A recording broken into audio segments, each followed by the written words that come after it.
ஐலைன் பண்ணாலே எங்க அப்பா அடிப்பாரு என்ன. சோ இப்ப அப்பா திடீர்னு வந்துட்டாரு, இதெல்லாம் கலைச்சிடுவீங்களா? முதல்ல இப்ப குளிச்சுட்டே வந்துருவேன். இந்த சூடு வச்சதே எங்க அப்பா தான். ஏன் எதுக்கு அந்த ஐலைன் பண்ணதுக்கு? ஐலைனர் வச்சதுக்கு அப்பா சூடு வச்சாரா? அது எங்க அப்பா தப்பா பேசினாரு. என்ன இதெல்லாம் ரோட்ல போதுங்க பாரு, அதுங்க வைக்கிறது என்ன, உனக்கு என்னத்துக்கு இந்த நம்ம ரோட்ல படுக்கிறவங்க நம்மளுக்கு என்னத்துக்குன்னு. அப்ப அம்மா என்ன சொன்னாங்க? எங்க அம்மா வீட்டுக்கு கூட்டின்னு போயிடுச்சு என்ன. வீட்டுக்கு கூட்டின்னு போய் ஏம்மா இதெல்லாம் பண்ண அப்படின்னு. எங்க அப்பா சொன்னாரு, வீட்டுல மட்டும் பொண்ணை வளர்த்து வை, நான் தேவையில்லாத எதுக்கு நீ ஐலைன் பண்றதுக்கு பசங்களை சேர்றதுக்கு இப்படி எல்லாம் விட்ட ஃப்ரெண்டுங்க கூட அப்படின்னு சொல்லி அச்சாரு. எங்க அம்மாவையும் அச்சாரு, என்னையும் அச்சாரு. எங்க அப்பாவையும் எங்க அம்மாவையும் எனக்கு உயிரே அவங்க தான். எனக்கு தனிப்பட்ட ஆசை எனக்குன்ட்டு நல்லா நகைங்க போடணும், நல்லா ட்ரெஸ் மாற்றணும், எனக்குன்ட்டு ஒரு வீடு வேணும்னு ஒரு ஆசை. கண்டிப்பா கண்டிப்பா அது நிறைவேறும். இப்ப உங்களுக்கு என்ன மாதிரியான வேலைகள் வேணும்? இப்ப நீங்க சித்தாள் வேலை செய்யறேன்னு சொல்றீங்களா, இதை தாண்டி எனக்கு இந்த வேலையெல்லாம் செய்யணும்னு ஆசையா இருக்குமா அப்படின்னா அது என்ன வேலைக்கா?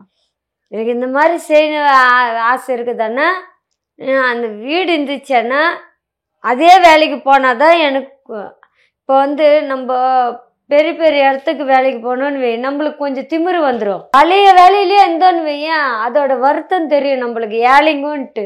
எனக்கு இருக்கிற வேலையே போதும், ஆனா அது நிரந்தரமா வேணும்னு ஆசைப்படுறீங்க. ஆமா, நிரந்தரமா எனக்கு இந்த வேலையே போதும். கொஞ்சம் முன்னேறணும்னு ஆசைப்பட்டோன்னு வை, நம்மளுக்கு திமிரு கொஞ்சம் அதிகமாயிடும். அதனால அந்த திமிரு எனக்கு வேண்டாம், எனக்கு இதே போதும். யார்கிட்ட இருந்துக்கா கத்துக்கிட்டீங்க? இதெல்லாம் எங்க அப்பா தான் கத்து கொடுத்தாரு எனக்கு. அம்மா நம்மளுக்கு பணம் இருந்தா ஆபத்துமா, பணம் இல்லைன்னா நம்மளுக்கு கொஞ்சம் நிம்மதியா இருப்போம் அப்படின்னு சொல்லி எனக்கு எங்க அப்பா கத்து கொடுத்தாரு. அப்பாவை இந்த டைம்ல எவ்வளவு மிஸ் பண்றீங்க நீங்க? அப்பா எங்க அப்பாவையும் எங்க அம்மாவையும் எனக்கு உயிரே அவங்கதான். கனகவல்லி அக்கா முன்னாடி எப்படி பாத்துட்டு இருந்தாங்க, இந்த இன்டர்வியூக்கு அப்புறம் எப்படி பார்க்க போறாங்கன்னு நினைக்கிறீங்க? ஏதோ கடவுள் புண்ணியத்துல இவங்களாச்சும் எனக்கு ஹெல்ப் பண்ணுவாங்கன்னு ஒரு நம்பிக்கை இருக்குது.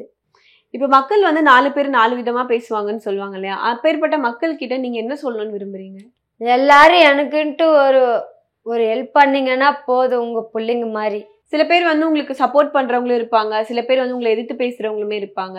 எதிர்த்து பேசுறவங்க கிட்ட நீங்க என்ன சொல்லணும்னு விரும்புறீங்க? எதிர்த்து பேசுறவங்க கிட்ட, அண்ணா நான் என்ன தப்பு பண்ணேன், என்னை ஏன் எதிர்த்து பேசுறீங்க அண்ணா, நான் கொஞ்சம் நல்லா தானே நான் போய் நிற்கிறேன், எனக்குன்ட்டு ஹெல்ப் பண்ணுறதா இருந்தால் பண்ணுங்க. நான் தங்கச்சி அக்கா அப்படின்னு முறையில் எதுனா ஹெல்ப் பண்ணுறதா இருந்தால் பண்ணுங்க. நீங்கள் என்ன பெரியவங்களா இருந்தால் உங்கள் பிள்ளைங்க மாதிரி, அதாவது உங்கள் பொண்ணு அந்த மாதிரி பண்ணியிருந்தா கூட அது எதுனா ஒரு ஹெல்ப் பண்ணுறதா இருந்தால் பண்ணுங்க, உங்கள் பொண்ணு மாதிரி இல்லை உங்கள் பேத்திங்க மாதிரி. இப்போ கனகவல்லி அக்காவை எனக்கு பார்க்கும்போது இது கனகவல்லி அக்காவா இல்லையே, வேற ஏதோ ஒரு செலிபிரிட்டி மாதிரி எனக்கு நீங்கள் தெரியுறீங்க.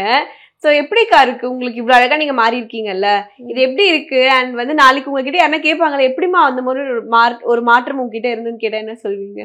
அவங்க கிட்ட சொல்லும் போது, அதாவது என்னை பிடிச்ச மாதிரி நான் நினைச்சு நின்ற ஒருத்தவங்க என்ன மாத்தினாங்க என்ன, அதாவது எனக்கு இந்த மாதிரி இருப்பேனான்ட்டு எனக்கே தெரியல, இப்படி மாறிட்டேன், அவ்வளவுதான். அக்கா ஃபுல்லா அழகா ரெடி ஆயிட்டீங்க, எனக்கு ரொம்ப திருப்தியா இருக்கு. இன்னும் என்னோட ஒரே ஒரு ஆசை என்னன்னா, நீங்க வெறும் கால தான் நடந்துட்டு இருக்கீங்க கரெக்டா? எனக்காக செருப்பு போட்டு நடக்கிறது உங்களுக்கு ஒன்னும் இல்லையே, ஓகே தானே?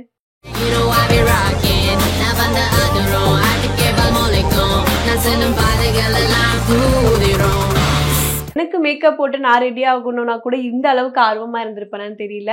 ஆனா ரொம்ப திருப்தியாவே இருக்குன்னு நான் நினைக்கிறேன். ஏன்னா உங்களோட ஒரே ஒரு ஆசையை நான் நிறைவேற்றிருக்கேன் அப்படின்ட்டு. ரொம்ப நன்றி அக்கா. நன்றிக்கா.